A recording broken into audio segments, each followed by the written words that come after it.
Hi everyone, this is a section on 4G acid base titrations. It should be page 44 in your notebook.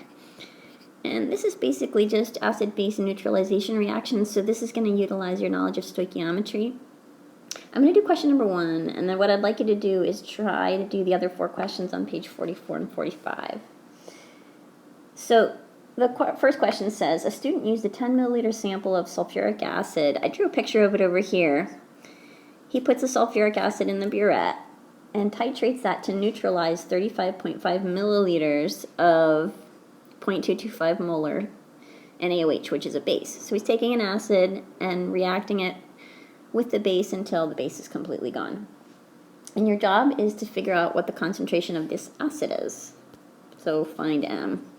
The first thing you're going to do is write a balanced chemical equation for what's going on. So I wrote up here H2SO4 plus NaOH. We're going to do a double displacement reaction.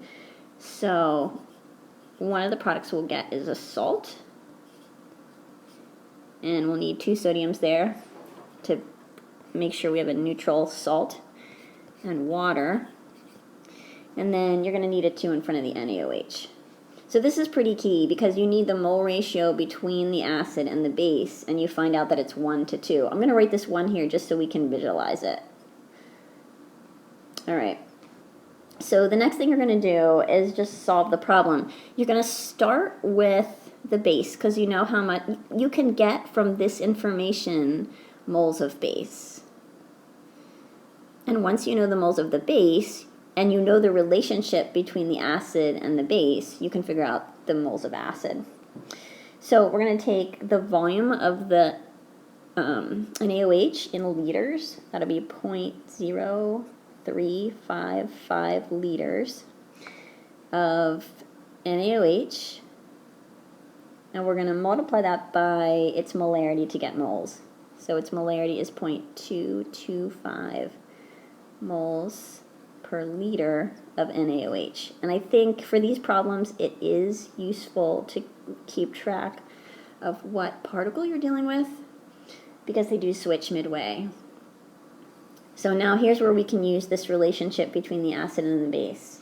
We know that there's 2 moles of NaOH for every 1 mole of H2SO4.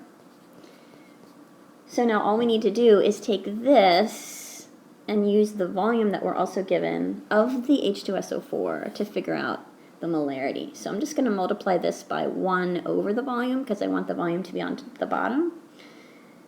0.010. And of course I want that in liters. So the liters of NaOH are going to cancel. The moles of NaOH are going to cancel, and what you're left with is moles per liter of H2SO4, which is going to give you the right answer. I've rounded it to 3 significant digits, 0.399. Now sometimes you're going to be asked instead of a molarity, maybe for mass, and so in that case, instead of using volume here, you might use molar mass. You just have to use your knowledge of chemistry to get the units at the end that you want. But the real gist of this lesson is get the relationship between the acid and between the acid and the base, and that must appear somewhere in your stoichiometry problem to jump from one to the other. So try it. You might want to look at the videos that I linked underneath this. There's a nice like animation of a titration that takes you through how the pH changes. And I think that's a good thing to look at, although you might need a white computer to do that. So what you're going to work on is page 44 and 45, see if you can finish it. And then there's a pre-lab question on page 48. Try that. It's really just a practical application of this idea of neutralization. You can work together if you want. See ya.